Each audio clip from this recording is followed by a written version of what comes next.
All right. I believe I'm on air. Yeah. Hi. All right. So today, I'm going to teach a little bit ongoing relationship to the virus and its relationship to the world and the closest country to us, which is Canada, and its relationship to Canada. And I'm going to talk a little bit about the influence of the hierarchy on these relationships, and that I can kind of show you that there is soul involved in the world, and that it's affecting how the virus was dealt with. You know, why certain countries are doing really well, no deaths at all, and others are doing really bad, and that's mainly because they're corrupt. That's mainly because since they're corrupt, they can't talk to each other because they feel guilty. So when you feel guilty and you can't talk to each other and you're corrupt, then if you have a Democrat here and a Republican there or any other separative parties, then those become separative parties, competitive parties. When you're under stress, then the other guy's doing it. And the other guy's not doing well enough, or you're going to lie about things, like in America. America, we have this enormous insanity, but it's a symptom. With me here and explaining this to you, you can understand that we are in the middle of world healing, the healing of the nations, and that masses are dying because they don't know how to heal. Others are not dying because they're being taught how to heal, and they're doing it. So there are masses. America is the masses. 2,000 people in 48 hours death. That's a lot. 2,000 people died in 48 hours just in the last few days. Okay.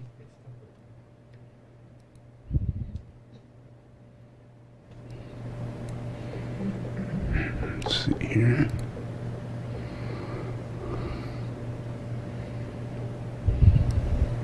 How's that? That better? Yeah, that's much better. Okay. So 2,000 people dead, in America. Canada, 0. 0 people died, Canada got the virus same time we did,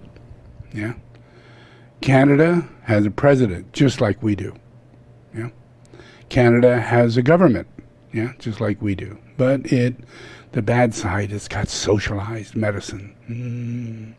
You know how everybody thinks about that when you're crazy. When you got liars and things like that, like America, we simply cannot talk about anything. We can't understand any form of truth because we got liars back and forth telling lies, exaggerating, despising the truth, for whatever reason. And the reason is that they're from the left-hand path. There is a dark lodge, a hierarchy within that dark lodge. There is a white lodge, a hierarchy within that white lodge. Those people are alive and well and living in this world, But so are the people of the dark lodge. But I'm finding them individually, I'm pushing them into what they think is their destiny, so that they can get away with all that they plan on getting away with and be caught in the middle of getting away with it. As everybody else's awakening is happening, their soul is infusing. These corrupt, dark lodge, demonically filled beings are on a heyday, thinking that they've got this thing really mustered, and everybody's crazy about this ecological disaster and the possibility that the ocean's going to rise. They're all going, that's insane. The ocean doesn't rise. What would make the ocean rise? That's impossible. If anything, it'll go down. That's what the dark side says. The ocean doesn't rise. What would make the ocean rise? What, too much rain? Then they go to the Bible thing. And since they're all Satanists, that's a big process, But the ocean's going to rise, people. It's going to rise because of the Arctic. I've known this, since I was a little kid. It was a National Geographic, It was even in engineering magazines. It was in Psychology Today. There was an article in Playboy. Yeah. I mean, the information's there for you. Yeah. All you need to hear it is once, and then start getting focused. The information's there, and we need financial support. We need governmental understanding. We need people aware. We need to take very strong attitude toward doing the best we can to make this happen the slowest possible way it can, knowing that it's inevitable. It's going to happen. Yeah? Because they're glaciers. They're glaciers. And we do have a warming. When you have a warming, the glaciers begin to melt. When the glaciers begin to melt, these are solid rocks of ice sitting on top of mountains. Much of it is below the sea. So we witness that. We see, ooh, looks like it's all a big solid piece of ice. Yeah? Yeah. But in reality, it's covering up the top of a mountain. Much of that goes uphill. It's not at the level of the sea. Yeah? But a great deal of it, along the coastline, especially in a certain location, the northern location, yeah? Where this side over here, lower side, yeah? That process has a great deal of mass that's not mountain. Yeah? It's actually under the sea. And it's got glaciers on top of it. So that's breaking up and melting, slowly but surely. Some large sections. And if the large section melts, then the whole section, this is 1/4 of the Arctic, falls apart. Falls into the ocean. Yeah? And then the ocean goes up by 5, 10 feet. The whole world. The ocean goes up, yeah? We lose a major portion of Florida, yeah? Chicago, New York, yeah? We lose the coastlines. There's nothing you could do about it. If you study it, all the stupid, demonically possessed people that can't take the information and are doing everything to do what? Build walls. Build walls, like Trump trying to stop people from coming to America. Build walls, that'll do it. China did that, and it never worked. Yeah? There's never been a time you build a wall other than in movies when it's an apocalypse and they put a wall around a whole city, and according to the TV channel, it works. And people cannot get to the other side unless they go through enormous processes to get to that other side. It's all in the movies. Does Trump watch TV? I think so. Yeah. I think Trump lives on TV. Trump is a TV star. Yeah. His whole relationships in life are around bullshit, lying, conning people. Yeah. So for him to understand anything to do with glaciers and greenhouse effect, and the loss of masses of land, his own house will be gone. Yeah? All of Florida where he lives and he thinks it's great and he's building it up and all that, gone. Yeah? There's no insurance that's going to cover it. Yeah? It's going to be that way for a lot of people. You can't resell something that's gone into the ocean. But the idiots go, well, we'll just build on top of it. We'll create a fake island. And we'll build an island on top of it. You can't really do that. There's no outcome to something like that. That's just ridiculous. You have to pull back. Yeah? You have to pull back as far as you possibly can and realize this is going to continue going on over hundreds and hundreds of years in the future. And the best we can do is deal with it correctly. Set up systems so people don't buy property in that area. Don't sell Chicago anymore. Don't sell New York anymore. It's all going to be under 20 feet of water. You know, Trump Towers, you're going to have to dive to get to the front door. You know, it's not going to be real. None of this is going to be real. Yeah. And at the slowest rate, it would take 100 years for it to really get to that rate. But it's in increments of bad weather and more events that come up and gives us, you know, all these floods and all these things that happen because we're not aware that not just the glacier process is taking place, but weather is changing dramatically. Yeah. What would be normal 100 degrees gets to be normal 105 or 106. And that makes a dramatic difference in the world, in energy, in everything, in life, in growth of plants and animals for their existence, people for their existence. The higher it goes up, the harder it is to maintain life. Yeah? The more we need to be inside with air conditioning. That's going to take more energy. That's going to take more people to have more money to live in those conditions. Yeah. So we got to think way ahead. We got to think tiny house. We got to think solar. We got to think really high quality air conditioning and air purification. Yeah. So that we don't have to, in 20 years, find out we've been breathing the most toxic air that's going to ever be on Earth.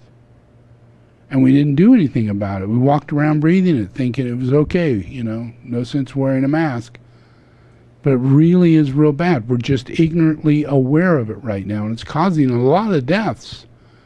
It creeps in to your liver. It creeps in to your intestines.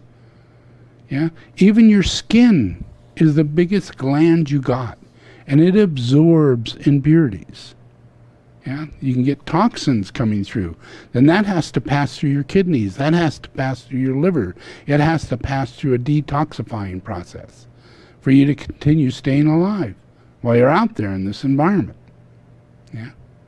So we need to really become aware of the fact that we need much more better purified water that has minerals in it, as though we were in 100 years in advance. And not in the world we're in, because industries are polluting the water we're drinking. Yeah? The food you're eating, the animals are eating and drinking water that's highly bad. Hormones and plastic and all kinds of things are in most of the food that you eat.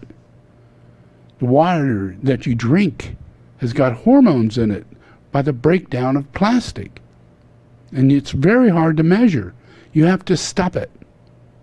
Then you have to wait through the 20 or 30 years it takes for the trees to grow back, for the soil to regenerate, for the natural purification of ecology to manifest, to bring us back into a healthy environment. And until then, we have to become very much more aware of it and start taking certain steps to protect ourselves, just like we're doing now with our mask, with the virus, with the whole thing. In order to be a spiritual person, you have to be a temple. In order to be a temple, you have to know the impurities or the imbalance that comes your way, and you have to balance it out. It's your job. That's your temple job. Yeah? You know, so it's almost impossible to bring things right when we have a left-hand spin going on in the Dark Lodge. So like in the United States, we have all these things said about the coronavirus, all these things said about how we should deal with it, all these different things, and the outcome is horrendous. Even though Canada is, say, I think it's 35 million people, yeah, to a whole of a country, and we're 350 million people. So that's a tenth. Yeah? And if you keep breaking it down, you know, when they have people, they have 35 million people, but they have no deaths. Break it down. Yeah? That's like, whoa, we're in a bad shape because we just had 2,000 deaths in the last 48 hours. And we're 350 million people, and we have a president who is slowing down testing. Slowing it down. He's asking counties and telling, you know, governors, and he's telling different people, slow it down. You know, you won't look so bad. It won't cost us so much money. This is costing us a fortune to test people every day. And now they're finding out that the test that they're using, that is the quick test, 5-minute test, 5 minutes to 30 minutes, doesn't work. It never has worked. I told you that in the beginning when I showed you all the different tests that they have available for testing. And then these are the tests that actually work and don't work. And the ones that don't work are the quick tests. Yeah, they're by Abbott and a few other people that put those tests out quickly, and they were already available, but they really only had a 60% chance of getting accuracy. 60% doesn't work, you know. It just means that occasionally you're going to get a positive, and therefore you're going to think that it's working. Yeah, but it's only 60% of the time. So you take it again a week later and you got a positive. You probably had a positive the first time you took it. Yeah. So none of them are really working, and those are the ones the government's using. And since things are so priority, we're in a priority state in the United States. It's government officials and athletes, football players, basketball players, people who are going to play on TV, people who are going to make money on the big level. Those people have been authorized to have the quick testing, but not old people, not regular people. Yeah. And even though it doesn't work, it's just a thought, just a fact that they're keeping testing away from people. And all the testing, if you look in the United States, our testing's going down, our deaths are going up. Yeah. We're looking at testing. We used to see testing going way up and thinking, wow, that's what we're going to measure by. But I always said you got to measure by hospitalization and you got to measure by deaths. And testing is a way for you to understand the variable of just how many people are out there that are positive, And then you look at all the people that are in the hospital and all the people who are sick, and there's a long line, a list of levels of illness that you go through the moment you've been made eligible to come. Oh, I can't breathe, I have so much heart pressure. I can't go to the bathroom. I have aches and pains all over. I have at least 5 of the main symptoms of coronavirus. Yeah. And you get that, you get to go to the hospital. Yeah. Then but if you're in the hospital and you can't breathe, then they want to do this whole other level, which is the level of keeping you alive. Because now you're going to get clots, you're going to get problems with no oxygen to all your major organs, including your brain. And that's what this coronavirus does. It starts shutting down the entire system so you cannot receive oxygen from both your lungs or any of your organs, and it actually goes into your brain. There's no separating filter that normally is there to keep things from making it into your brain.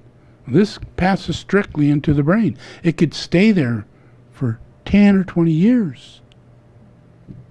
Yeah. So what if you do get passed as positive? Yeah. The virus gets in your brain. Now you're going to have symptoms, ongoing symptoms. And if you get this virus again, you're going to react to it totally different because you've already got the virus in certain parts of your body. And the last part of your body that it heals in is the brain. Yeah, and that's really a bad, sick virus. That's really a bad virus. Yeah, because we're thinking, oh, the virus goes to the lungs, or maybe the virus affects people who are really already sick and makes those symptoms a whole lot worse, and they could die from that simply because they already have symptoms that they could die from if they got worse. Yeah, and the virus made it worse, so then they die. Yeah, but that's really not the truth. The truth is that this virus is very different than what we think it is. And unless we shut it down, unless we cooperate, unless we don't go out, unless we don't send kids to school, unless we don't send kids to college, imagine what happens if you send kids to college. What do you do in college? You party. You do not go to college to go to college. You go to college to get away from your parents for the first time. and drink and do drugs and have sex as much as you possibly can. All day, all night, as much as you possibly can. That's college. Yeah. It just is what it is.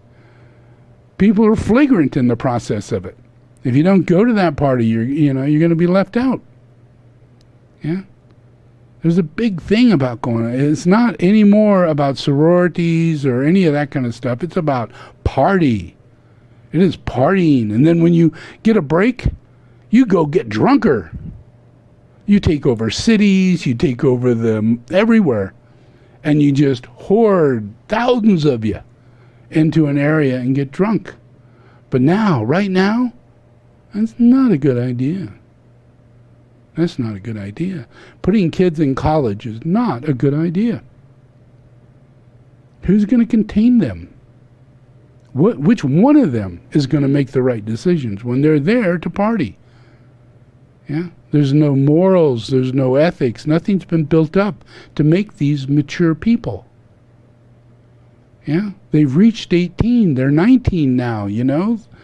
Their guns are ready, they're locked and cocked and ready to go. You know, they're just totally solar plex, emotionally driven people. Yeah, and they have no idea what they're going to do in their life, so they don't give a shit about what they're doing right now. They're getting drunk. Most of the presidents of the United States spent most of the time in college getting drunk. You know? Yeah, almost all of them. You know? So there's really nothing. We do not have a maturity growth process, you know, that starts off at a young age, that gets us to 18 or 19. You know, even in the military, you're so stupid you're going to go kill people. That's so solar plex, it's ridiculous. Plus, you're going to get drunk and do all the drugs and everything else. You know, have crazy sex whenever you want, you know, because you're in the military. Now you deserve it. You could die tomorrow. Yeah, you leave many kids behind in many different countries. You know, look at Vietnam. Millions of kids were left behind. Yeah, black kids, white kids. Yeah, just left behind. And they can't be spoken to. They can't be treated well. Nobody in their country wants them. They hate them. Not because their fathers were of the militaries, because they're not Vietnamese. You know? They're big and they're half black and they're looking totally different. But they're still stuck in a village. They're still just a little Vietnamese kid or old person now. Yeah? You know, so this lack of morality, you know, is ruining the world. Yeah, we can't get people to an 18-year-old age and not have them develop maturity by the time they're 18. And you don't do that by beating them. You don't do that by sending them to school and teaching them how to play sports. Yeah, you do it through meditation, contact with masters. Yeah, an elevated way of communicating with them at all times. Yeah, an ability to raise them up when there's a question, give them an answer, and then show them a way. And it clarifies their mind to, you know, well, I didn't understand, to I do understand. And you can't make a difference in your life until you understand. Yeah, you got to, that part of your brain, that part of your emotional body, your mental body, your physical body, those things have to connect together. Or nothing is really understood, no matter how many times we're told it. We can't add it up because we need those physical, emotional, and mental bodies working together in a balanced state. We can't do that if we're corrupt. Yeah? And we're with corrupt people, and our teachers are corrupt. And the books that we're reading are lies. And the history we're trying to present ourselves is bullshit. And we don't read anything about Native Americans. And yet we're in America. How's that possible? We don't even know the name of Illinois and where it came from. We don't even know the name of Indiana and where it came from. Yeah? Why is Omaha, Omaha? Yeah, Omaha who? Omaha Indians? Yes. Yeah. Why is all this the way it is? All the things that go on, we take through assumption because we're so hit by the dark lodge that defiles us with lies and illusions and small bits of information that are diluted and wrong, just like this coronavirus process. Or if we want to vote for somebody, you got a president coming up. What's the chance of you being able to understand either one of them at all? Because all you got coming at you is lies and illusion and corruption and, stereotypical ways of bias and prejudice, that just locks you in to becoming another group.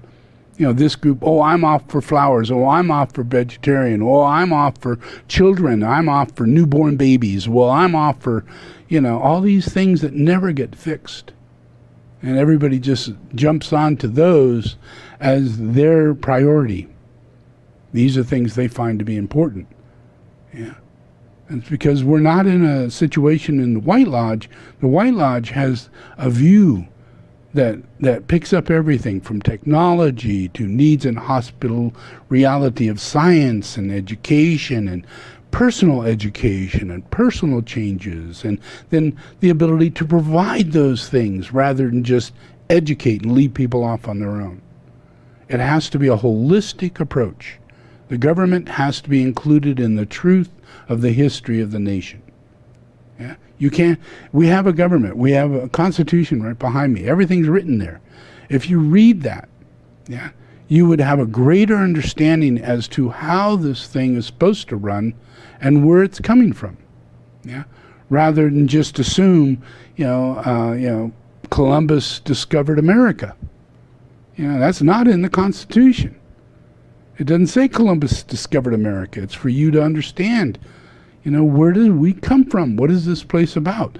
We're under a process of certain laws and alienable rights that are in people that need to be fostered. That's it. That's what the government is for. But to do that, we have to provide the truth. We can't have a democratic, Republican, separative government. It can't be like that. It has to be like the government. The government is set up under democracy. You can't separate it into many different governmental ways of looking at things and think that that's democracy. Because democracy is set in a very specific way. It means that you have to tell the truth and keep people evolving in that truth by developing the technique of creativity. Everybody becomes industrial, creative activists. They create new technologies, new cars. That's America. That's what we are infused with, is the ability to collectively work together and focus on the truth. But you have to have a governing body that is wise enough and clear enough to actually want to be educated about the truth, rather than just a delusionary government. A delusionary government, it's a skeptic. One is, I don't believe in the Democrats. I'm a skeptic. I don't believe in the Republicans. I'm a skeptic. But these people isn't that they don't believe in each other, is that they absolutely believe the other one is crazy. Crazy in the mind. Completely crazy. Corrupt, that they're going to do, listen to what Trump says. If you vote for Joe Biden, you will have a Hitlerian country. Your country will start looking like Hitler's country. Swastikas everywhere. Wow, that's insane. But that's what he's putting into your minds, because that's where he's coming from. That's what he created the moment he became president. Swastikas everywhere. KKK everywhere. And they all stepped up and said, we're voting for Trump. Bikers everywhere. Hell's Angels everywhere. We're voting for Trump. People who, just are holding on to a process of having some form of control. Yeah. But they don't have any control. Their process is anger and hate. And it's based on wanting to control through anger and hate. That's the Dark Lodge. It's the Dark Lodge. So imagine another government. Yeah. Canada. Yeah. You got, it's not utopia, you know, it's not brighter and better, you know, they don't have Tesla, they don't have all the major technologies coming out of there, and they don't have all the things you find in America. But if you were living there, you'd find it wouldn't be any different than living in America, because all these things are shared. As though it doesn't matter if you use these things, it doesn't mean that you're American. And if I use these given things, that means that I'm Canadian. Yeah? It's the offering of things, anything that's available through a wiser mind. It's your choice of what you choose to have in your life. You want a Chevy, you want a Tesla, you want this in your life, these things in your life, that comes to you. Yeah? There's no marketing relationship that we boycott American products. Yeah? And we make it easy for people to buy Canadian products in America. And there's a lot of them. An enormous amount of Canadian products. They make cars. They make all kinds of things for everything in building your house and everything in building your industries. Yeah? A great deal of products come from Canada. Yeah? But they don't, like, Canada made, you know. But they're going to start doing that. Yeah? Because they're so soft in the non-left-hand spin, where everything has to be me, my, things like that. And you could see that when it came down to the coronavirus. The reason why they worked right was because both sides allowed science to take over. They allowed science to take over. Yeah? They had a Fosse, you know, and that Fosse they stood behind. And that Fosse was allowed to get on the microphone and say, everybody, you need to wear your mask. Everybody, you need to stay home. And everybody on both sides, president and all, said, that's right. We totally agree with that. And they'd have their masks on and everything. You know, that's what we have to do, no matter how hard we have to do it. And that only took a month. And it never went up. Never, ever. Yeah? Just down. Yeah? Yeah? Mainly because the politicians were there to support the need. And they could deal with that need in the moment, as everybody else could. Yeah? France could, Germany could, India could, but each one of them had their own crazy left-hand spin to it. Mexico said, oh no, we're Mexican. We don't get a virus. Yeah? We got Mexican blood. You know, it's those Americans or other people out there that get sick. You know? Don't you worry about it. As the president is coughing, you know. Don't you worry about it. You know, as his assistant over next to him is like, oh my God, yes, don't worry. It is okay. And he's in the hospital 2 days later. Yeah. And the whole country goes down the tube. And the president keeps going, don't you worry. It'll be okay. It will go away. Yeah. Always, just like President good old Trump. And this is on the lowest end of political outcomes. People who have not developed much governmental direction, not much governmental policy, you know, a whole lot of corruption throughout their country, you know, so there could be a dictator in that country at any given time. Yeah. And it's the same thing with Nicaragua. It's the same thing with Venezuela. It's the same thing with a lot of countries, and all of them fall apart because their dictator always says, it'll go away. Don't worry, it'll go away. Yeah? Why? Because they have a stockpile of money. And what they see for the treasury for the country that they are supporting is their money. Not yours, theirs. So it's really hard for them to spend it, even though it's really not their money. They have their own corruption, their own ways of getting money. They're filling up everything that's going on, you know, in their own ways, just like Trump, you know. But when he sees someone say, oh, we need to give them $2 trillion so we can get them out of debt and we can make sure they da-da-da-da, he went crazy.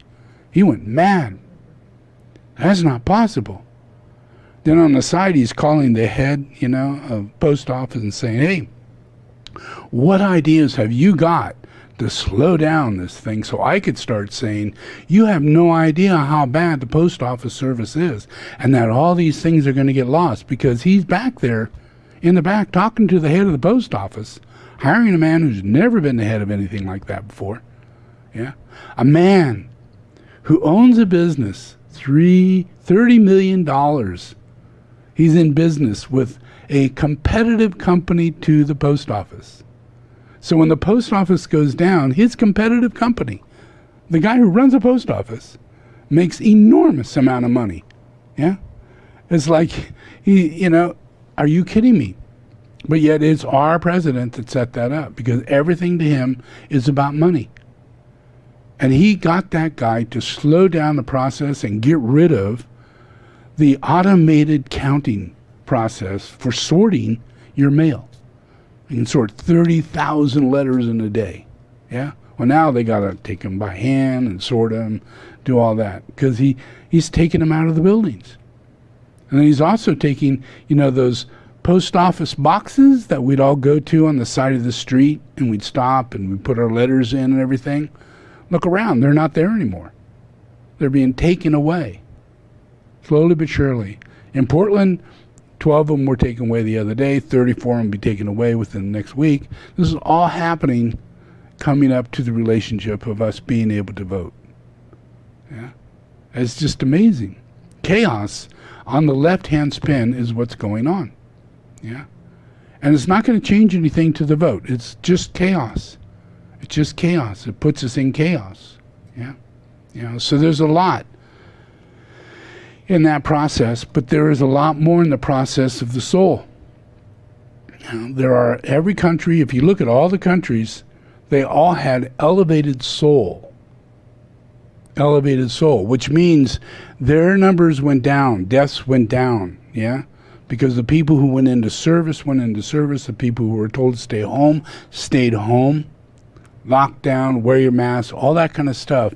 People collaborated with the relationship of the soul. Yeah. So masses of people are getting better in the process. Yeah. But we just had, I think, I don't know what it was. It'll say it in just a minute. But there was an enormous surge in the number of people who have gotten positive in the world over the last week because of the United States and other places letting people go back out. Yeah, let's start up some games. Let's do some baseball. Let's do kickball. Let's do hockey. Let's do some more stuff. Yeah. So that has elevated everything to come back, because they're finding that the virus hasn't gone away at all. It's still there. And as long as we don't keep these things going, and keeping ourselves in this place, it's going to continue. And we have high schools going in. We have people going to college and they're going to come home.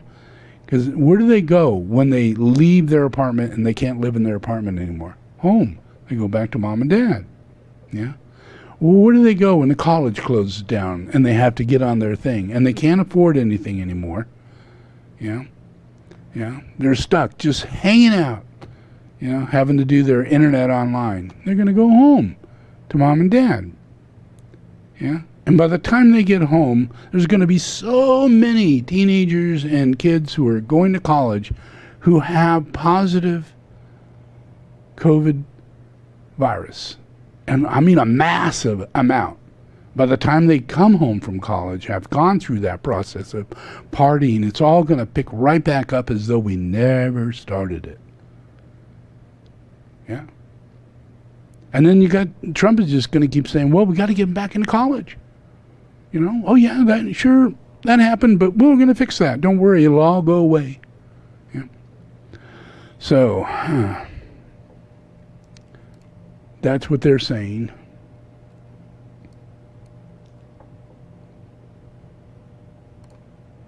So here is Canada. Continues to set new single-day records for cases. Our neighbors to the north in Canada are experiencing a completely different situation. We'll show you this graph, and you can take a look at the lines. Well, the number of cases in the United States has been on a steep rise for months. Canada has somehow managed to keep their cases low and steady. CNN's Paula Newton is with me now. And Paula, how is it that Canada has just done this so right? So I want to preface all of this, Brooke, and you know, you've gone through it already, that there are so many people in Canada right now saying, look, we didn't do everything right, and they are absolutely right about that. It is a disservice to all the people that have died of COVID in Canada to say it that way. But there was a key difference, Brooke, and me following this virus in Canada for 5 months, speaking to dozens of experts right across the country. The issue is, Brooke, they had a healthy respect for this virus, and at every turn, they realized they had to get it under control. For Canada, it's been a hallmark of the pandemic: empty hospitals. The feared wave of COVID patients never happened. Canada started out much like the United States, but as the COVID curve climbed, Canada crushed it, now seeing on average just a few hundred new positive cases a day. That means right now, the U.S. is reporting more than 10 times more positive cases per capita than Canada. And yet vigilance has been the watchword. Early and widespread testing, a free healthcare system still building surge capacity, longer shutdowns, slower reopenings, social distancing. And there is no controversy over wearing masks. Most see it as their duty. I wear it for myself and others. It protects them from me and me from them. It's just respectable to being respectful to other people. Right from the top down, they're leading by example in terms of their use of masks. British Columbia's top doctor acted as the country's early warning system, successfully managing the very first outbreaks and proving it could be done. A lot of it comes down to cohesiveness, being able to provide the information that people needed to do what we needed them to do. And that has held up as we've gone into opening up things again. People still are adhering to the basics to try and ensure that we still keep each other safe. Dr. Henry points to something else that was critical: keeping politics out of the response. Here's a conservative leader praising the Liberal Deputy Prime Minister. Chrystia Freeland, what can I say? She's an absolute champion. It would be like a Democratic governor calling Vice President Mike Pence their hero. In general, we were all coming together. We had the same basic information for people, and the politicians made the right decisions based on advice, and that helped us.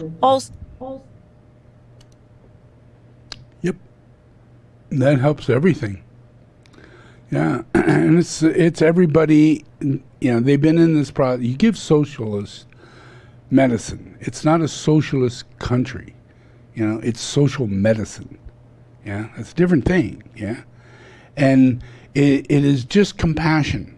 It's where you take your money. You know, people pay taxes, and you say, okay, we're going to pay for your college. Yeah, and we're going to pay for your school, and we're going to make sure that you don't have to pay for insurance, because we know how hard it is to live. Because you're giving us taxes, and we're going to put that money to work for you. You know, because this is on top of you working. You can't afford to pay for insurance. You can't afford to have all these things that you need to have, you know, that you're going to have to buy if we didn't think like this. Yeah. You know, if we didn't care. Yeah. You know, so they take those taxes and they put them in to a social welfare program.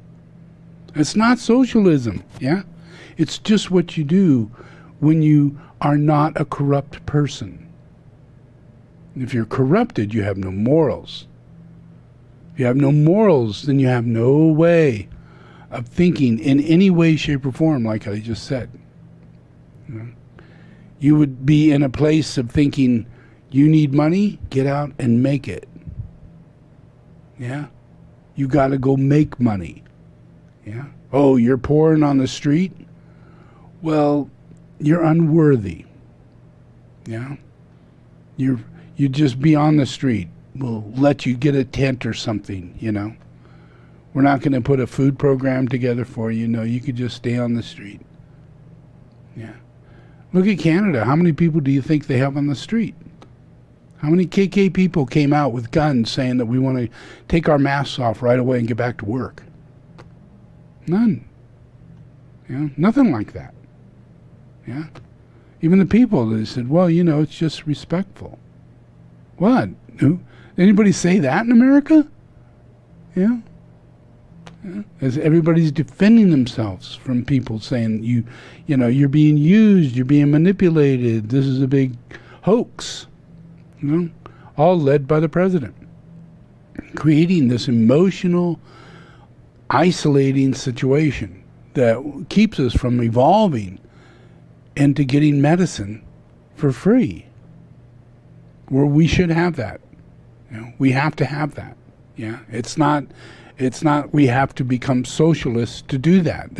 We have to become communists to do that, because all these people from the Dark Lodge would tell you, if you're going to care for somebody, you're a communist.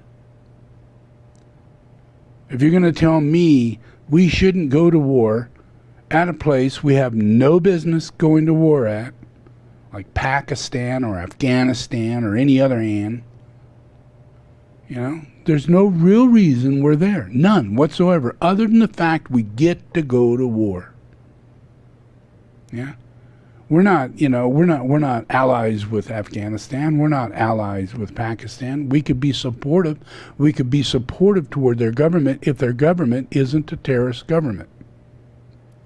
Yeah. We can be supportive. That means financial aid toward health and medicine and food and things like that. But not war. Not military people going in with guns to support an already warlike situation in a country where we should not be involved in that. Yeah, it's not because we don't care. It's because it's the left-hand spin that walks us in there and is pushing us toward a major world war. That's the outcome. And there's absolutely no need for such an advanced human race to be anywhere near war. Anywhere near war, of any kind. It's the most ridiculous, absolute barbaric reality of human existence. Yeah? If you think God will smite you, if you keep this up, it won't be war that'll wipe you out. It will be the weather. God won't take this shit. Yeah? And it's really a matter of whether or not the soul can manifest so that we can be the temple, the earth, the heavenly abode that God has in destiny for this planet. And if we keep moving out of destiny of God, God's going to put us right back into destiny. And that's not good. That's not an easy thing. Yeah, because that just requires bad weather. Really bad weather. Mother Nature. Yeah? A lot of flooding. You give yourself 40 days and 40 nights. You could say bye-bye to almost every state in the United States. 40 days and 40 nights of constant rain. You'd say bye-bye. You'd say bye-bye to Belgium. You'd say bye-bye to Norwegian. You'd say bye to England. You'd say bye to everywhere. Yeah.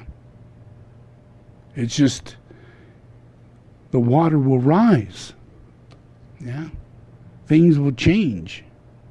And we're in an ecological disaster because of our scenario. It's not, I could say bad karma, but it is.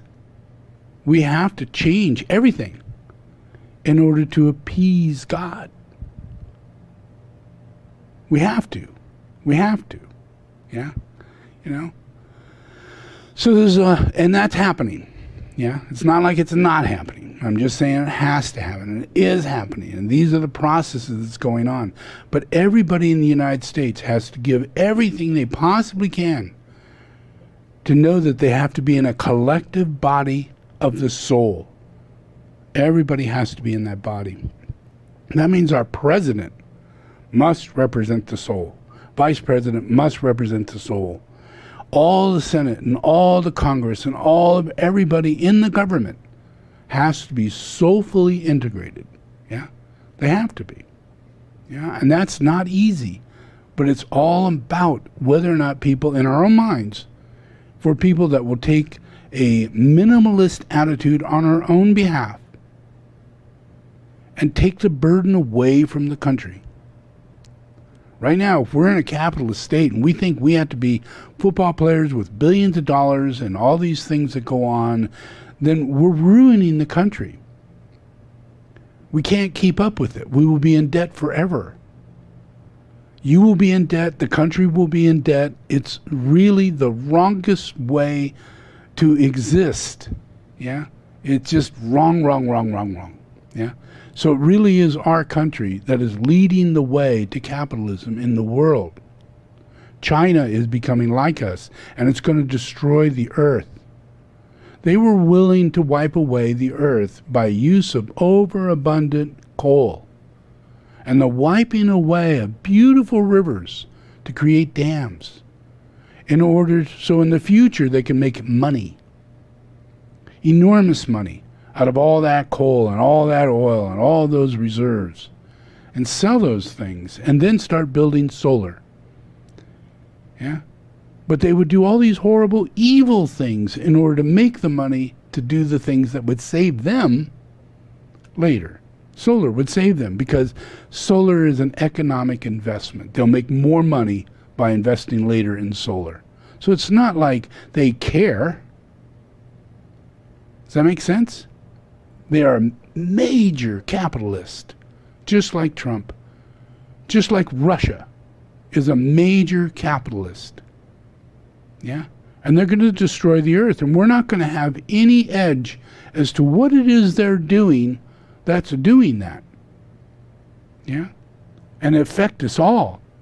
It'll globally wipe away. So we're trying to gather together at the peace talks in Paris. We're trying to gather together the whole of the nations so we can better see this situation and deal with it in ways that each nation has a little bit more heart. And we focus upon the climate and not the nation, not the individual nation. But we take efforts in order to slow down by making climate control. Yeah, and that means we have to become minimalist. Yeah, we can't use oil. Yeah, to take away the use of oil would make us more minimal. Yeah, to take away coal would make us more minimal. To take away 1/2 the amount of meat consumption would make us more minimal.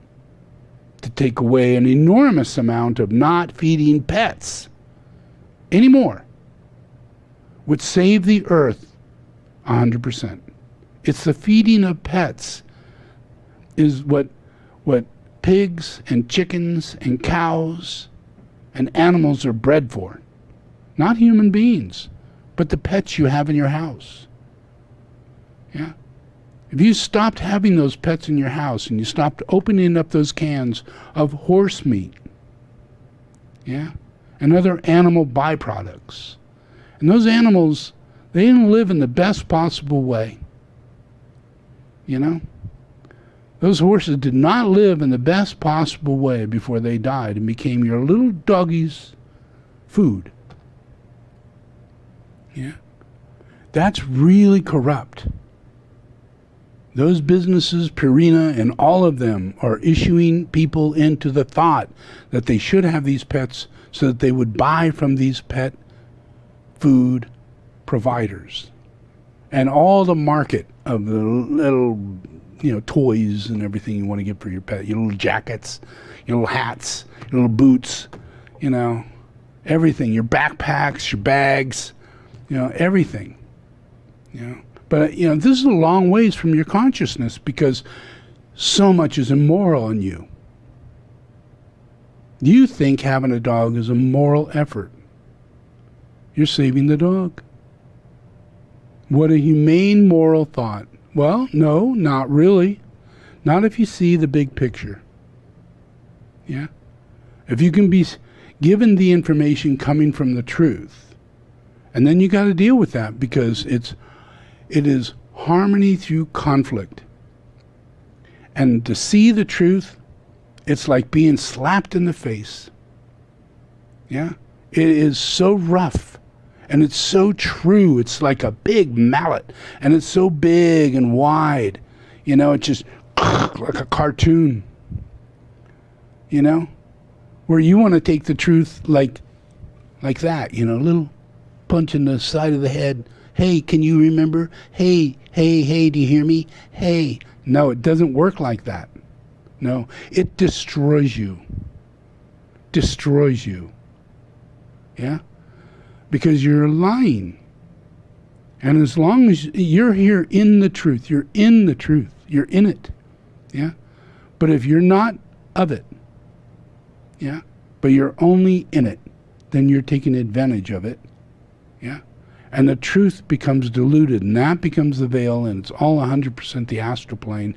And every bit of suffering, according to Buddha, every bit of suffering comes from the desire body. Yeah? That comes out of the astral plane, that comes from your illusion to not to want to know the truth. Your desire is not to know the truth, but to maintain the little aspiration of whatever wisdom you can attain, you know, out of anything, yeah, and hold that as the truth. So that becomes a knowledge rather than the truth.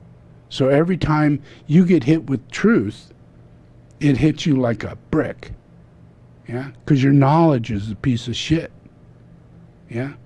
It's like, you know, oh, absolutely, we can't go faster than a 4-minute mile. Absolutely impossible. No human being's ever done it. You know, once it's done, it's like done every week. A little faster, a little faster, a little faster. At times, people don't even touch the ground. They're moving so fast. What's up? Yeah. It's the limitation of the personality. Yeah. Things are much more real, you know, in the unlimited reality, you know, when we can actually work together and see things as a collective. That's what the soul is when we see things as a collective, we get powerful, because it's a collective consciousness, not an individual's consciousness holding on, saying, I've got to have a pet, but a collective consciousness gives you morals and ethics and a conscience to see beyond your little tiny self and the actions it takes. Instead, you get the whole feel of the whole, of everybody. Yeah? And you just have no interest in having that dog in your house. Yeah? Outside the house, fine. If it's going to come to the door every day, fine. I'll give it some whatever scraps I got. But it's going to be scraps. It's going to be that. That's it. It's going to live its life out there, and if it comes back, that's the way it is. Whether you have a bird or you have a whatever you got to do your best to be an animal caretaker. Yeah?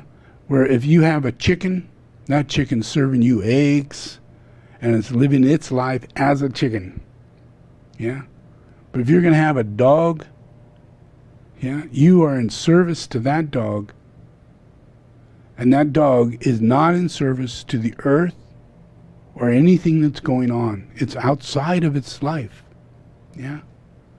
And it's an enormous burden to the planet. Yeah? Everybody says, you know, what if we were to stop eating beef? You know, imagine how much pollution, how much grass, how much all the vegetable, all the oxygen, all the burping that comes out of these creatures causes all that methane, causes all that problem in the ozone and everything. We're losing it. Why? Because we have too many cows. Yeah? Yeah. But we don't know that a great deal of these animals go to the animals. They go to the pets. Yeah? There's gourmet food out there for cats right now. Gourmet food. They're eating shrimp. You can buy crab if you want. It's in a can for your kitty. Yeah? With a special sauce, you know, that goes with it. I don't know if they have special treats now. I bet you they do, yeah. But everything means it's coming out of our food. It's coming out of our production of creating food, which is resources. And they are not sustainable. They're not. Having a pet is not sustainable. It's not. Having a little house is sustainable. Yeah? Having solar is sustainable. Having an electric car is sustainable. Yeah? Having friends is sustainable. Yeah? Having a cat that comes to your house and you take it and you give it a little food or something, that's sustainable. If it decides to go away, that's sustainable too. Yeah? But putting yourself in the category of, you know, I got to have a pet, I've got to have all these things, you know, material things, all the way down to pets, to monkeys, yeah, to take the place of babies, yeah, all these things, yeah, those things are part of the left-hand spin, and it's because we don't have love, yeah, and it's the soul that when we start to have love, we have to have self-love, yeah, it can't be pity. We have a pet because we have pity. Oh, poor little thing, it's going to die if I don't take care of it. I'm going to leave it at the pet store. Oh, Mommy, don't do that. It's going to die. You know? Everybody's thinking they got to save these animals from being an animal. Take it home. Let it be your pet. You know? You're going to what? You're going to adopt it. You're going to adopt it. Like it's a kid. You're going to adopt it like it's a kid. Well, you're going to lose every bit of wisdom you would have attained by having that pet. You lose your opportunity to love children, love other people, people, humans. Yeah? Yeah? Communicate. Hello. Hi. How you doing? Wow, you live over there? That's neat. What's your house like? You know, used to really bother people when I came into their lives because nobody's like me. I'd come into somebody's life and I'd say, hey, can you show me around your house? You know, every house I went into, every time I'd walk in, can you show me around the house? You know, yeah, really? Yeah, I want to see your house. Is that all right? I mean, I bet you got a great house, huh? You know, because everybody has a house. Their house is their house. You know, and in the heart, people want to behave in a state of hospitality. Yeah?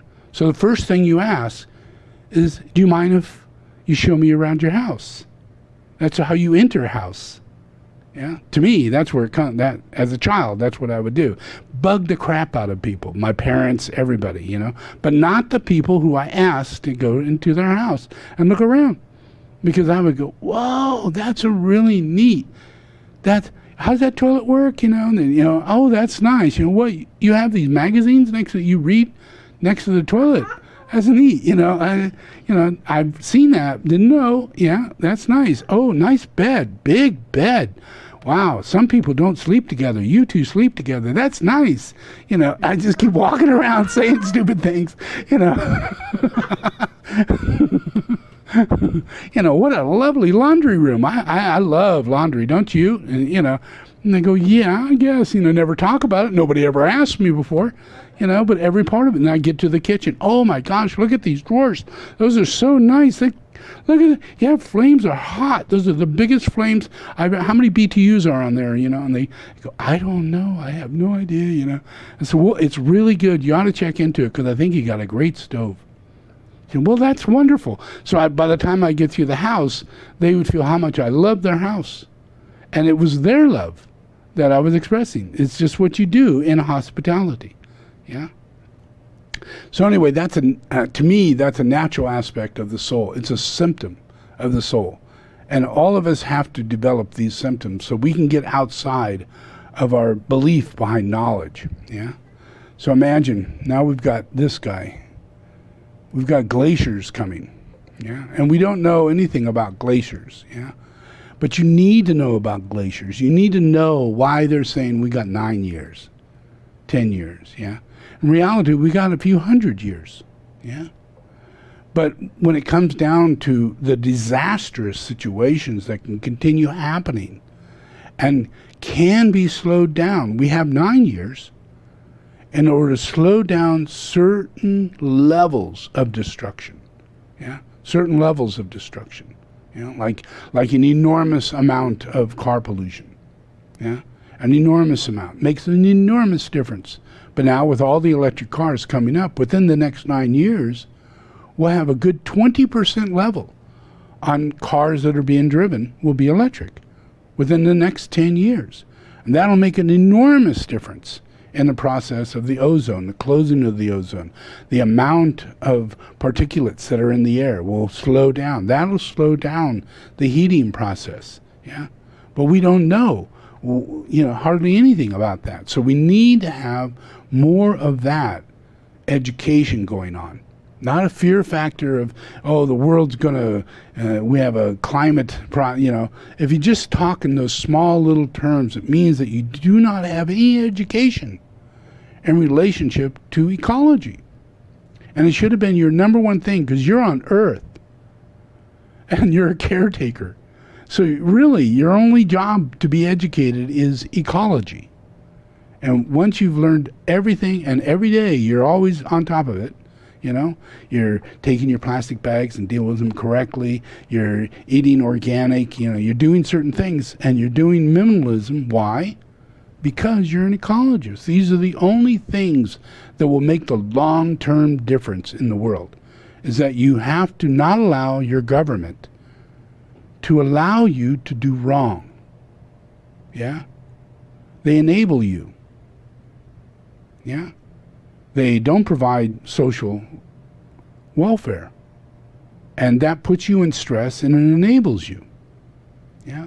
So then you have bad decision making in relationship to, should I keep these plastic bags and bring my own paper bag or bring to the store and all that. Took us so long to get to that. But I started back in the hippie movement when I started health food stores and co-ops. That was in the mid 1960s, not a long time ago. And it's the same people who all agreed at that time, who are still alive today, that are raising those conscious thoughts up. And it's really supporting, giving a right-hand spin, getting a soulful influence into the world. And we're starting to make decisions that are so big, like stopping production of alcohol one day, stopping putting sugar into products one day, stopping making plastic bags, stopping making plastic of all kinds, of all kinds. Stop making water bottles. You have to come in and fill your bottle, no more water bottles, jugs you have to bring, all those things. Recycling and taking things and taking from a larger quantity and filling up your container. Those are valuable, absolute valuable, important wisdom elements, And we have to do that on a one-to-one basis, We have to go, I'm going to shop from the store that has these characteristics, because many stores now are like co-ops.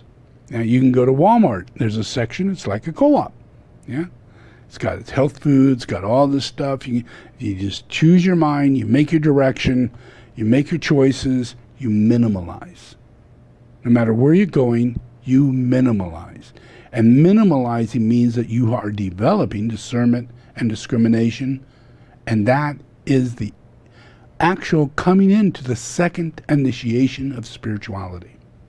And if you get past that second initiation of spirituality, you will never elect or never have in your environment a Dark Lodge member over you.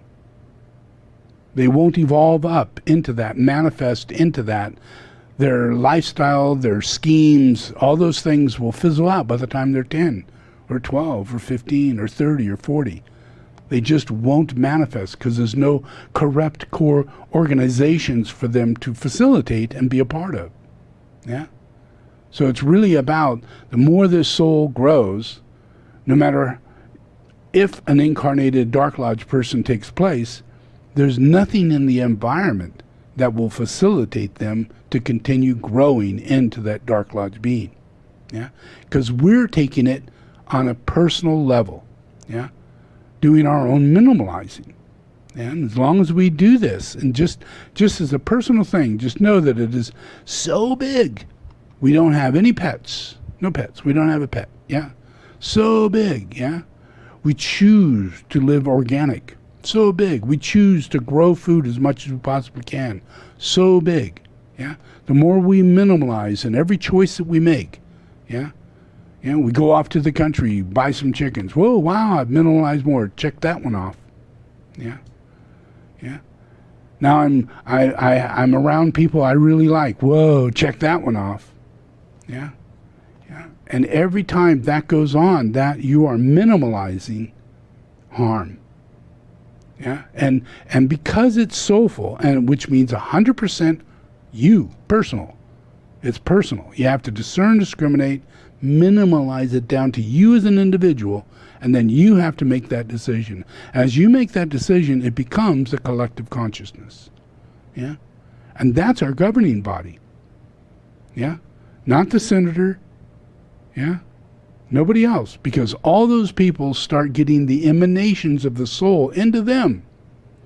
And they begin to be representatives of the people.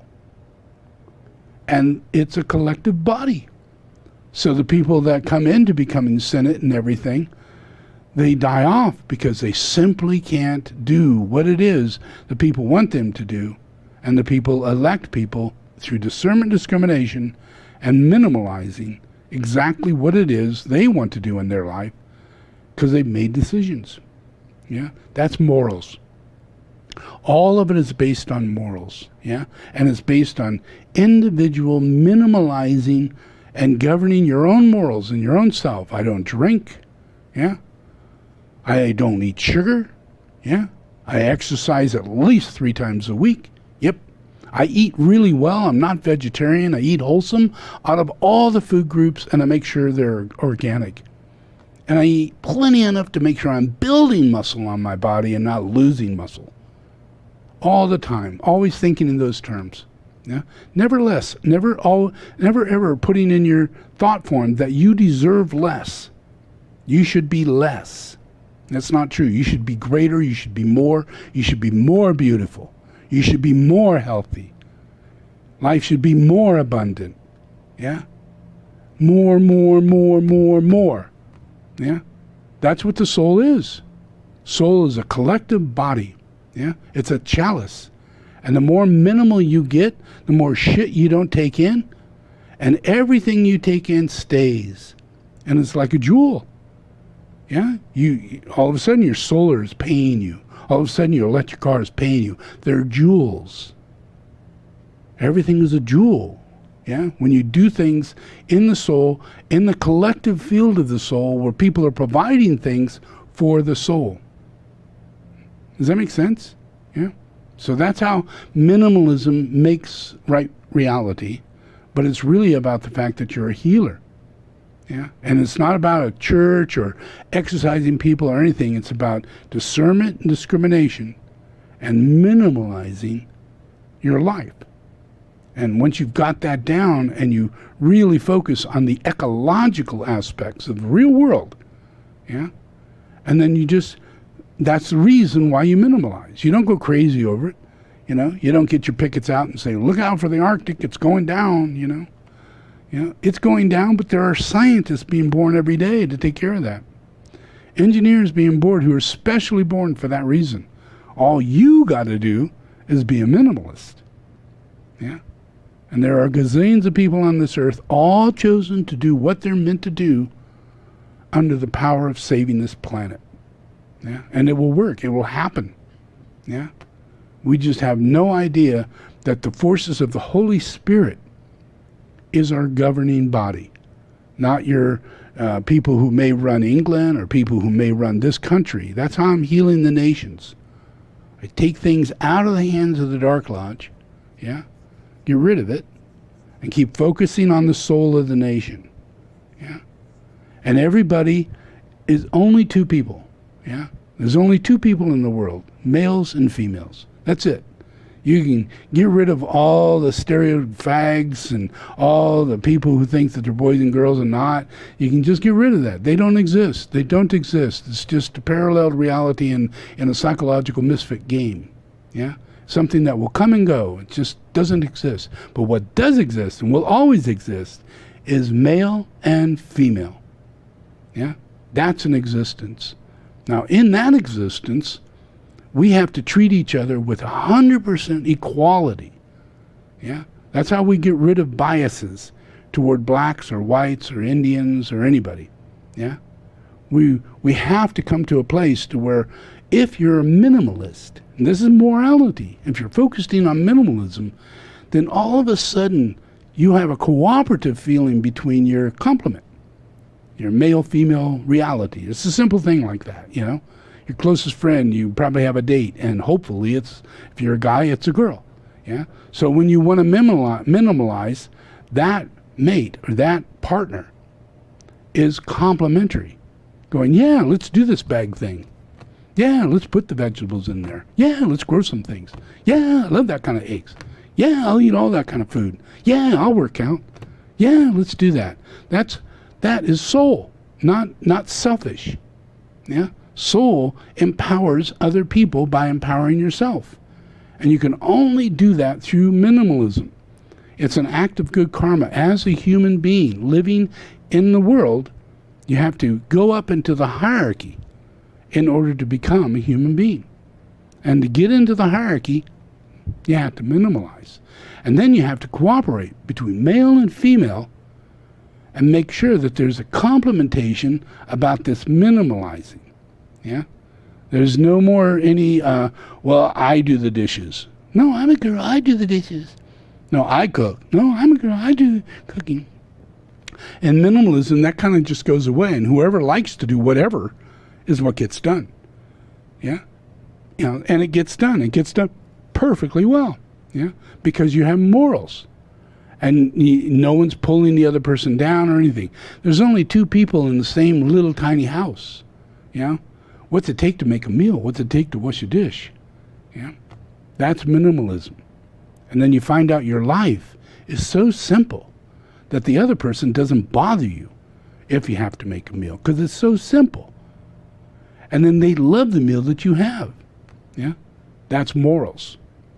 Because you have a heart big enough to move your lifestyle together. And then slowly but surely, whoever's got the biggest bias is going to go, well, I guess there isn't a difference between you and me. And then the world is healed. Does that make sense? Yeah? But it's getting rid of that. You got to get rid of that. And once that's healed, we will have all things healed. Because all the nations are healed by the love between male and female, or the governing body of humanity. Yeah? And that heals. It's not, you don't have to be in a relationship to have this happen.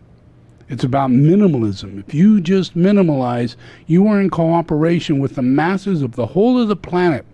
And there's only two people on the planet. So if you're a guy and you're minimalizing, you're doing your job. If you're a girl, you're minimalizing, you're doing your job. And that means everybody gets to minimalize.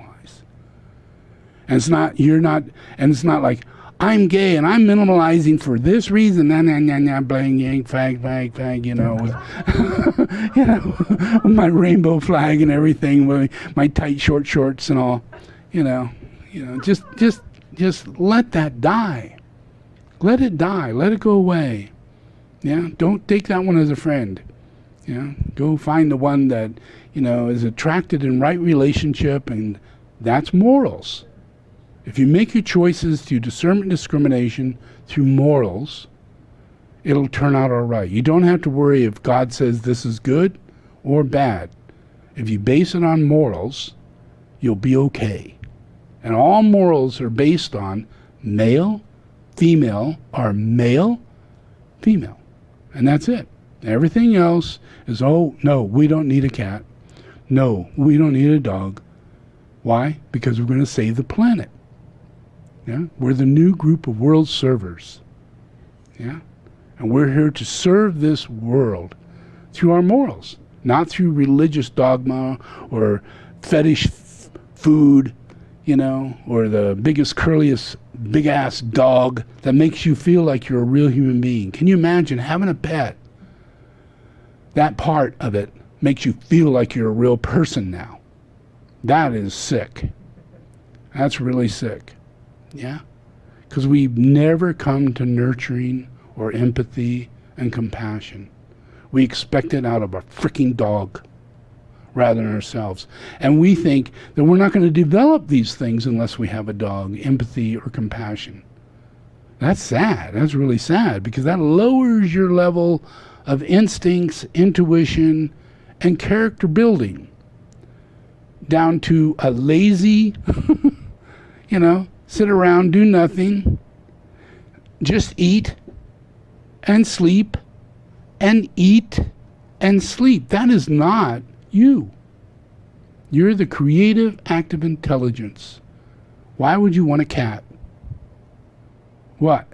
Yeah, does it make sense? Yeah, because you have to think in terms that you are a member of the next level of humanity. Yeah, where it's in the hierarchy. It's the kingdom of the soul. Yeah, and that cat and that dog is being caretaken by us who have a soul. And that puts soul into everything. The dog doesn't get a soul unless you get a soul. Plants don't get a soul unless you get a soul. It's all in them, but we can destroy this planet. We, not these plants or animals or anything else, just us. Yeah, so we got to fix this male-female thing to where we're not minimalists and we do not know love. And we have to gain that love in order to raise ourselves up a way out of the animal kingdom so we can eat right and do all the right things. Yeah, I read that a long time ago. All right, so I'm going to stop there. I had a bunch more to show you, but I think talking was better. Okay, so we're going to do a prayer. We're going to do the invocation, the healing of a curse. So I just need you to close your eyes and you're going to pray and just repeat after me.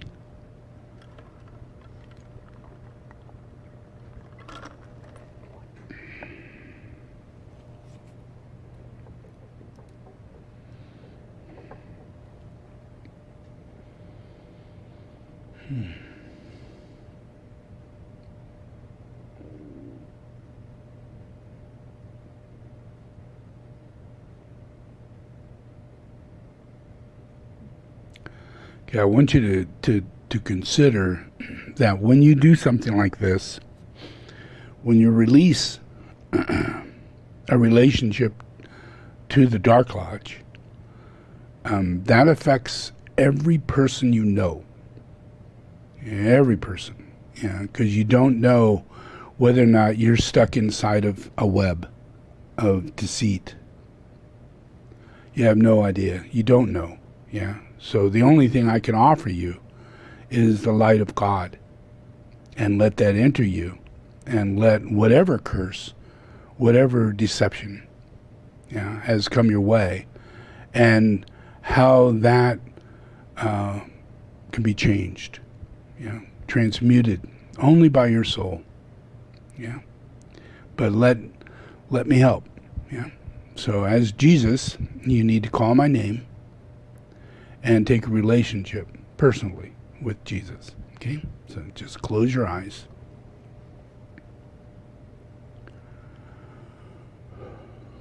Repeat after me.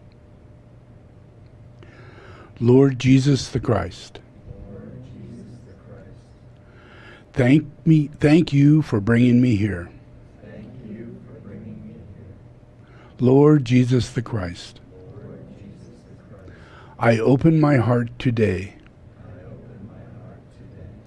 I invite you to come inside. Come, O Lord, and save my life. Receive me today as a child of God. Forgive all of my sins and write my name in the book of life. I give myself to you, my spirit, my soul, my body. Receive me, Jesus the Christ.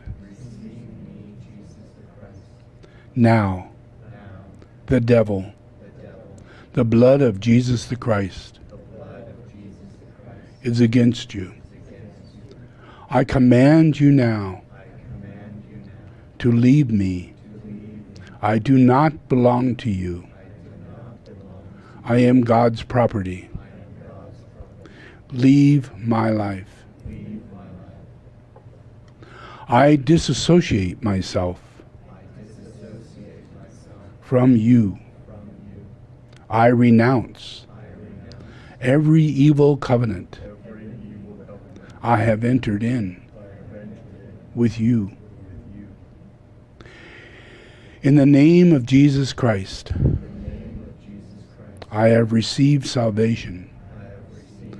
I am a child of God. Amen.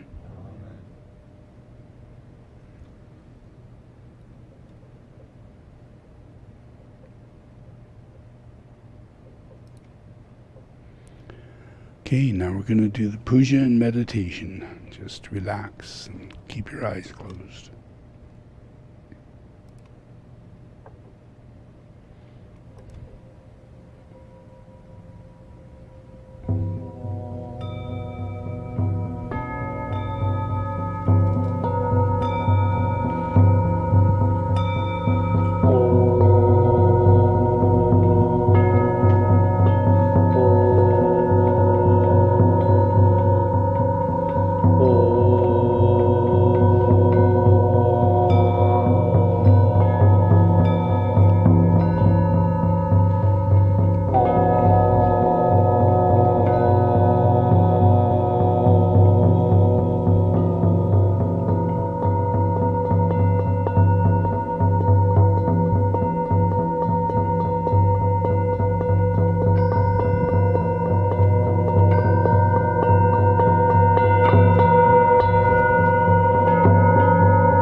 Expressed as the soul.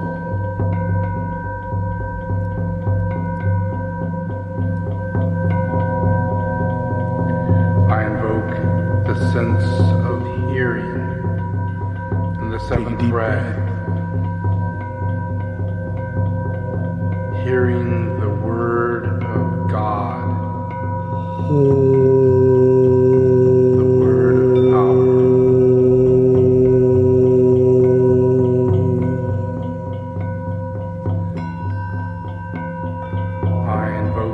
Sense of touch and the first ray as the finger of God.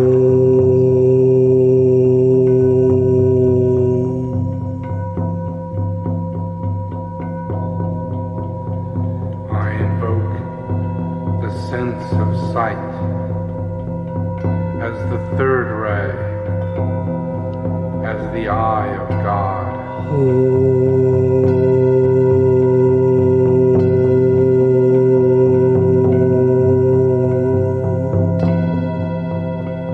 I invoke the sense of taste as the sixth ray, as the desire of all the nations.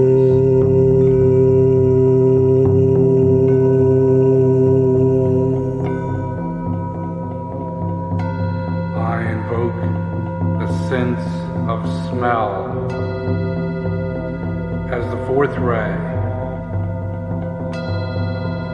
the beauty of revelation.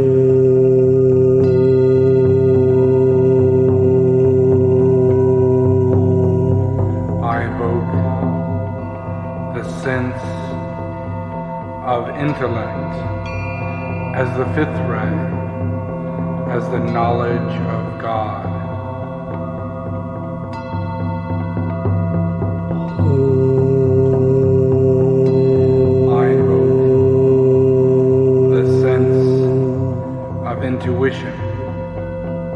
as the second ray, the understanding of God.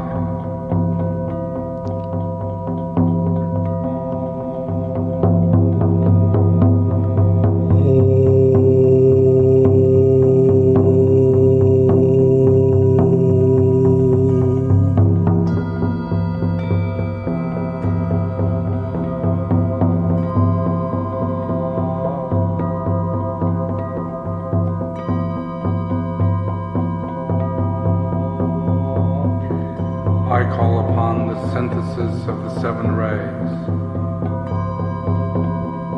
to be expressed through your personality.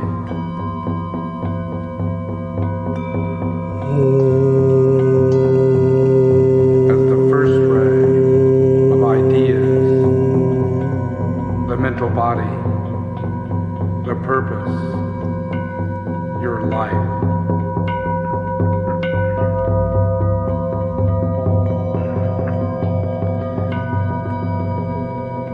Second ray of ideals, the astral body and your quality.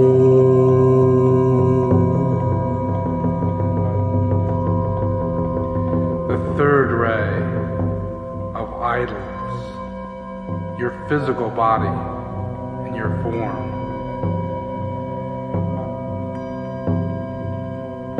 The fourth ray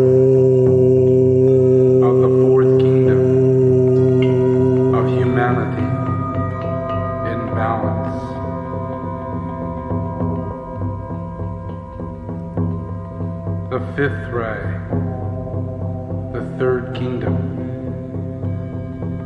the animals.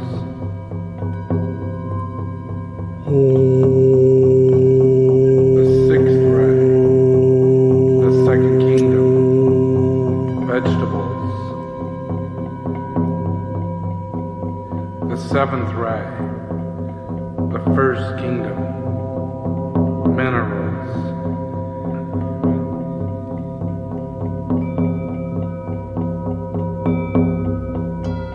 I call upon the relationships of all the kingdoms to penetrate the personality of humanity and express its collective soul.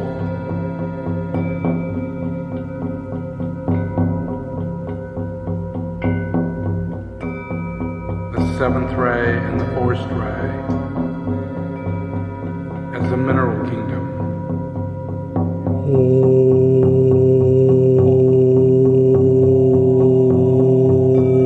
The second ray, the fourth ray, and the sixth ray as the vegetable kingdom. The third ray and the sixth ray as the animal kingdom. The fourth ray and the fifth ray as the human kingdom.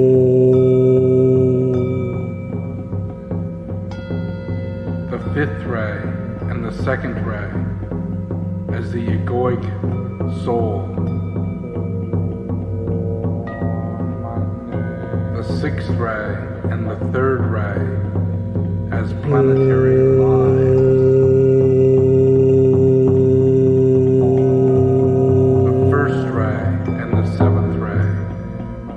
Solar lives.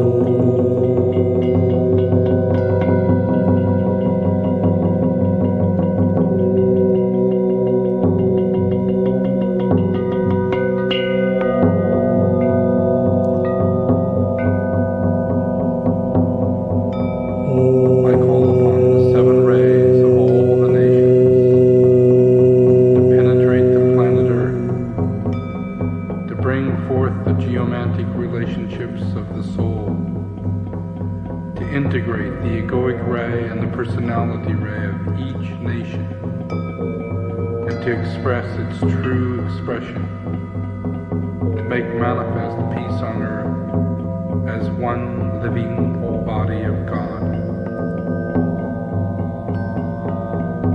I call upon India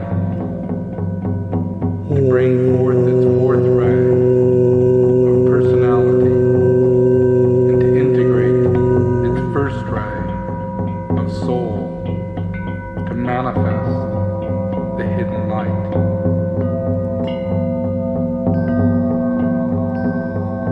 I invoke China to bring forth its third ray personality to integrate its egoic soul into its first ray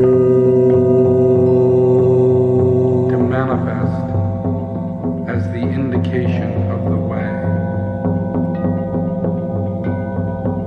I invoke Germany to bring forth its first ray of personality to integrate its egoic soul of fourth ray to preserve the truth.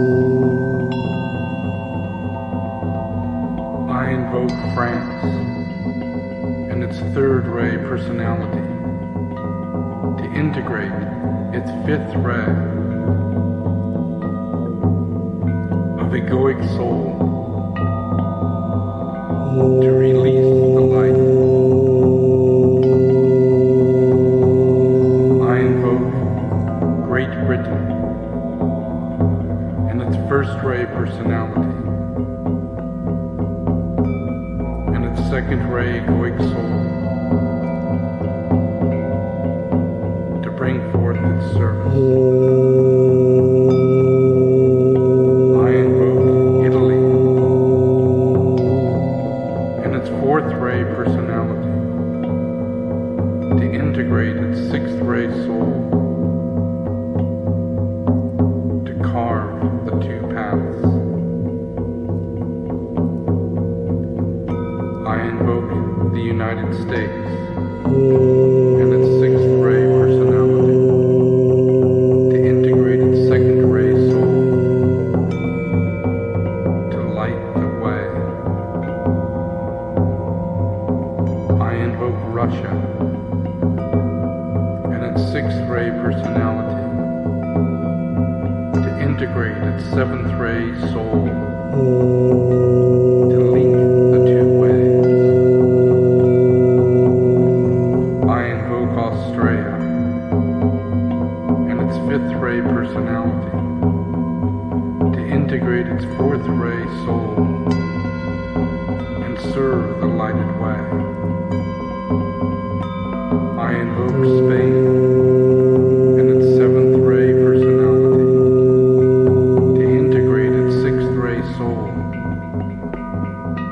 to disperse the clouds. I invoke Brazil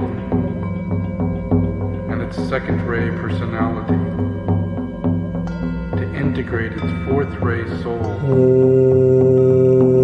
to hide the sea. I invoke the entity of this planet, the planetary logos,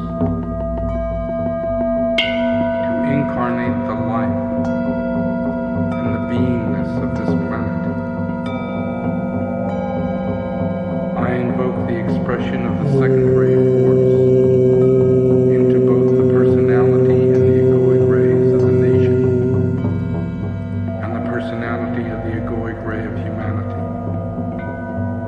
to fuse itself and its light into its healing process.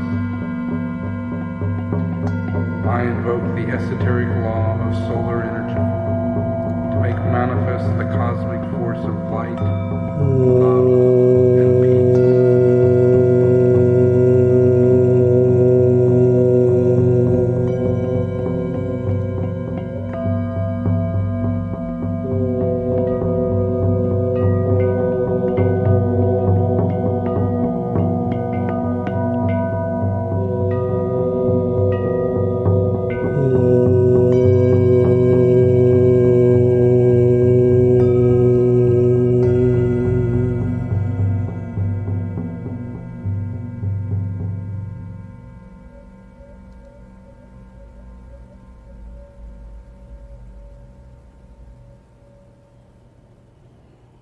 Okay,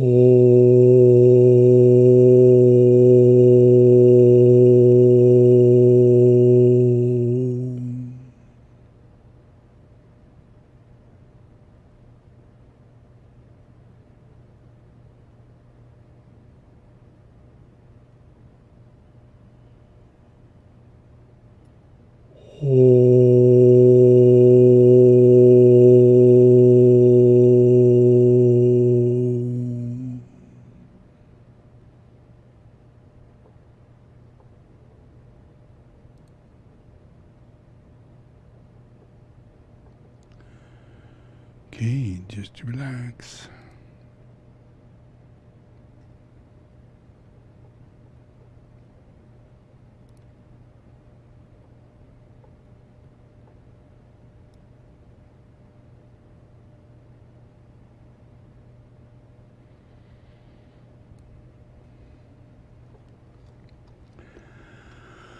All right, open your eyes. Take it easy. It's okay.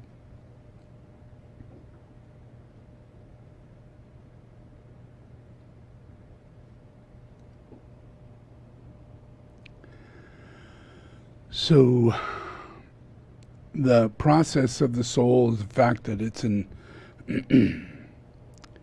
it's a direct link to God, and that it has vibrational purity that helps to regulate whether or not we believe in something that's a lie or something that could be harmful for other people, and we carry the same belief. And those things happen. They create a lower mind, or they create an emotional block, or they create a physical inability to see beyond your limitation. So imagine that there's 3 levels, in a person on an average way in which we develop spirituality. And if a person is on a really low level, we call that the physical level, physical plane, and then there's emotional plane, and then there's mental plane. And so when we study esoteric psychology, we see that there is the physical body rays, and there is the emotional body rays, and there's the mental body rays. And then there's also personality rays, and the soul ray, and the monadic rays. All those things really have a direct effect as to who you are.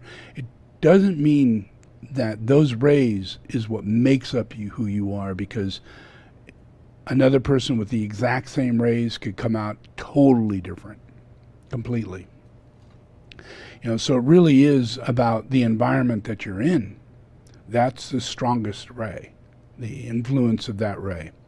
So that's physical ray, And then there's an emotional body ray. Now that would be the ray that you have with your friends, with your parents, that you have with your peers, people of your same age group when you're young. When you get into school, you're much more aligned to kids that are 5 years old than they are 8 years old or 9 years old. So those are your peers. And they reflect through your emotional body, and it reflects onto your physical way in which you are chosen, whether or not you are appreciated by those peers. Do they find fault in you? Are you different? Are you in how many ways different? Because emotionally they have to cope with that. What is your language? How do you speak? Are you blind? Can you hear? Do you have any difficulties with your physical body whatsoever? And if you do, that becomes an emotional entanglement for the person next to you who's trying to cope with this. So it's if they have their emotional body is stable, then when they're dealing with anything, a broken tire or anything goes wrong, or something that's out of balance, not quite exactly as you believe it should be, like a person, then if your emotional body is fairly balanced, and that's where you hang out, is up in the emotional body rather than down in the physical body. If you're down in the physical body, you're a person who is very, very habitual. Yeah, you have very little freedom in your life. You know, you are the old man you're going to be at 9 years old. Yeah, you're the old woman you're going to be at 9 years old. It starts right there. Yeah, and if you're not going to evolve outside of that physical level of consciousness, then you manifest into, continually manifest into that physical level of being.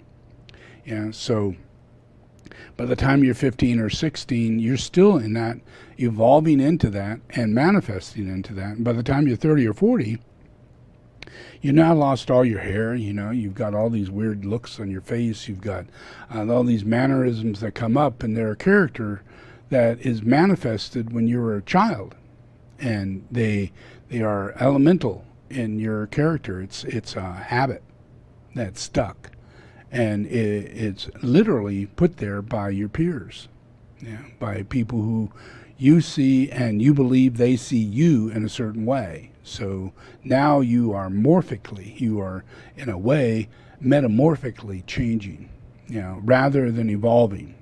Yeah, you are you're locking in to a process that you believe you're your grandfather, or you believe that you're your father, yeah, or you believe that you're your mother, or you believe that you're somebody else that you have taken that connection with, and now you're evolving into this person. And this happens all the time. It's a real limitation to our growth.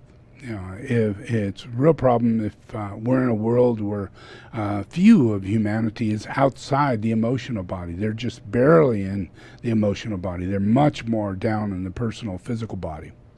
And when they're like that, they can't deal with, a man can't deal with a woman, and a woman cannot deal with a man. There's too many differences, emotionally too upsetting. And from that, all these biases come in there. You know, oh, this is you, this is, and then that goes on to everybody. Oh, this is the way George is acting, and that's why George is acting this way. And, you know, all these linear thoughts come in, but they're all based on physical. They're not based on any emotional real reality that you've come to know, or anything on real reality in a mental way that you've come to know. You know, so it's all based on prejudice, biases that you make up in your mind on a lower level, because you cannot get close. You have to presume. You know, it's the desire body working overtime. And it's that desire body that just is desiring love. All at once is to stop the unrequited love. Stop that energy from manifesting in the body the moment you come out of the birth canal. You're suffering from unrequited love. You know, you may be a kid that was stuck in a drawer. You know, I was stuck in a drawer. You know, can you imagine that? That's not good for your ego. And they close the drawer on you too, you know. So, but that's what some parents do. You know, I grew up at a time where they beat the crap out of you because they're afraid that if they don't, you're going to turn out to be, you know, a murderer. You know, it's the only way they can keep you in a moral level, thinking, distrusting that you're that kind of person, that you need to be beaten into, you know, a way of behavior. Yeah, you know, so all that is physical. All that's very physical. No one's getting to know anybody. No one's allowing a person to become the person they're meant to be. Nothing like that is going on. So we're in a very physical world, and depending on your environment as to whether or not you're in that world. I spend a lot of my time alone, you know, and meditation and in my own world. So, and I believe that is what's necessary by everybody. That everybody needs to be given the time and space to meditate, to find themselves, to find their central core, yeah, to begin developing that core and start working on hard things, you know, things that are difficult to understand, things that will shock you, you know, and then you have to cope with it. You know, and it doesn't matter what it is. Life comes like that. You know, you fall down. You know, well, how are you going to cope with it? How are you dealing with it? Are you going to get up, or are you going to be afraid of falling down all the time? What are you going to do? You know, you need that support system in your environment so that you can gain strength that lead you through your emotional body of dealing with that physical situation and lift you up in a way that you could see it, but it's even though someone else is helping you clarify that, it's really how you're being able to see it yourself. Yeah. So those are the processes of developing in just developing a person. Yeah. But being able to gain soul in young children to move people, we all have to come to this grip of the fact that we have not worked out the reality between men and women. And that we haven't worked out the scenario of love, unrequited love. So if we stay physical and we're starting to work toward an emotional, these are slightly brighter people, but they could fall into the trap of being afraid of love again, and they start grabbing animals. And instead of having love, they have animals. Yeah. And instead of having love, they con some guy into having sex and then having babies. Yeah, so that they can have an animal. It's the same thing. When you're not ready for it, you're just getting a pet, and now you're going to be this person now who has a pet. And there's a delusion about you own a pet, you have responsibility. You're a bigger, wiser, more responsible person. You're wiser than most people walking around without a pet. It is a psychological weird thing that's projected on you for your desire body to think that you're a better person. But in all truth, you're not. All truth, you're not. You're not a better person. Yeah, you would be a better person if you went through the hardship of learning that wasn't a good idea. And then you'd have to come into your heart and take what's in your emotional body out and not follow other people in your physical realm and be a person who leads the way toward true love, which you learn to cook, and you learn to clean, and you learn to be a good person, wholesome in yourself, and slowly but surely you develop a relationship between male and female. Yeah, always. It's always that way. It's not about trying to get married. It's not about trying to gain a partnership, but it's about learning minimalism and developing a way to go up the ladder in your consciousness so it's not on the physical plane. And you can't do that unless you try and make friends with the opposite sex without it being sex. Yeah? You got to make friends. Yeah? So to do that, you have to minimalize and learn about minimalizing, and through that you gain cooperation. Yeah? So it's a slow process, but the outcome is that you begin developing a healing between three different vehicles that you don't know you have suffering. Yeah? You need love. Yeah, unrequited love needs love, but that love is self-realized. It's self-actualized. It doesn't come from marriage. It doesn't come from having children. It doesn't come from having a dog. It comes from your own self-actualization of love through hard knocks, hard processes, and out of that, you become calmer. You become a little, it didn't bother me that much. Oh, yes, I have strength. I'm going to get up and go do that again. I'm going to keep trying. I'm going to learn to build that house. I'm going to get this done. Every struggle you get, you build character. And that you're building for the opposite partner you have in life. Whoever that is out there, whatever you do, it affects the opposite person. And if you don't do it, that person's going to suffer hard struggles through their life, because we all depend on each other. Yeah. So every time we go through our hard knocks, you have no idea how many distant friends in the future that you have in your life that all are depending upon you to build your character so they can build their character, so your characters can be attracted to each other and come together in one great day and have this fellowship. And fellowship is where we're at. In Buddhism, we call it Sangha. In Christianity, we call it fellowship. Yeah. But it's really all about fellowship. It's not about entering a church or anything like that. It's about minimalism, learning character building, moral understanding of your own self, and the goal is to be best friends with the opposite sex without fear, and no need to have animal love, but you want human love. You want companionship, you want friendship, you want, all right relationships, but it has to happen through complementary processes. Yeah. You should be able to work together. Yeah, you should be able to do everything together. You should be able to want to be together 24/7. Now, all those things are natural. You're never not going to be together in yourself 24/7. So you should expect the same in reality, not as an expectation, but as a reality, that what is in you should be in your complement. And it's not an expectation, it's a reality.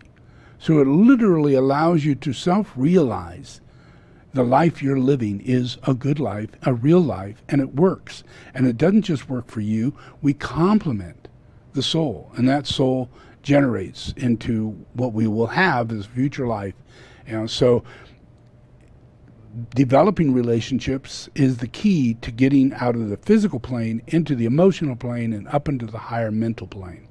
So here we're going to choose Joe, and we're going to choose Joe, and we're going to get a new president, and we're going to have all these things come about, and we're going to listen to doctors, and we're going to get news that's coming out, and people are not flashing back and forth, and death isn't the number one thing in the world, and that slowly but surely, as long as we all choose minimalism, yeah, we have all the opportunities in the world, as long as we focus on the fact that we're doing this toward ecological healing and minimalism, and to let go of unrequited love, yeah, and to get love. Love on the biggest scale you can ever imagine. The new group of world servers, biggest lovers, fanciest people, nicest people on the planet. There is morality there, yeah. There is no need to be afraid that you have to find out whether or not you're gay or not, yeah. None of that is in existence because you're focusing upon minimalism. And getting it minimal is understanding male and female. You'll never understand anything. You will never understand anything until you understand that all there is male and female, and there is no such thing as a homosexual, as a transgender, yeah? Any of those things, they don't exist. They just don't exist.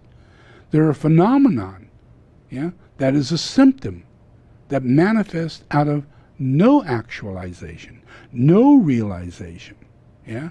It's all about the cloud of a lack of morality and an enormous amount of desire body. All it is the fulfillment of the desire body, and it affects the relationships of whether or not we can ever get past that low level of the personality, not being able to ever find love, because we can't attract it to us if we're supporting the homosexual agenda of separation.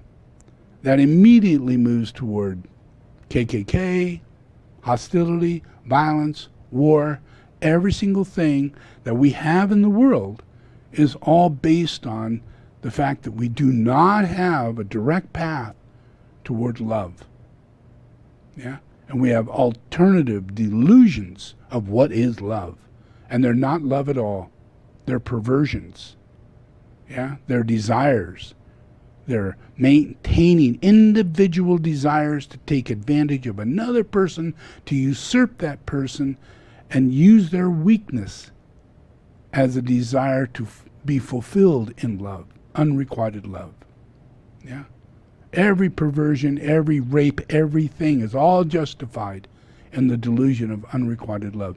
Even the relationship of rape is taken, it's no sex involved, all it is a hostile act. Yeah? But sex is involved. It's hostile sex, but it's still sex. Yeah? I can show you over and over and over again perverts who can't really get it off unless they're in their mind thinking that they're raping. It's a perverted act. Donald Trump did it. It's a common thing in him. He pays little girls to let him rape them. He may have to look like his daughter, but he's really perverted, you know. But it's a symptom. And when you're in the hierarchy like that of the Dark Lodge, those become sex magic and money magic. So we must go toward minimalism. And we can't fight this by thinking we got to join a religion or do something like that. We got to fight this by understanding minimalism, understanding the reality of man and woman, and understanding that we're here to develop ecology. Yeah. And to do that, we can't have pets. Because them telling us that we shouldn't be eating meat, they should be saying we shouldn't be having pets. Because those are the animals that are destroying, not the pets, but the animals that have to be killed for the pets. They're mass produced in larger numbers than they are for us. Yeah. If you can imagine how many people have 3 to 5 cats, people have 3 to 4 dogs.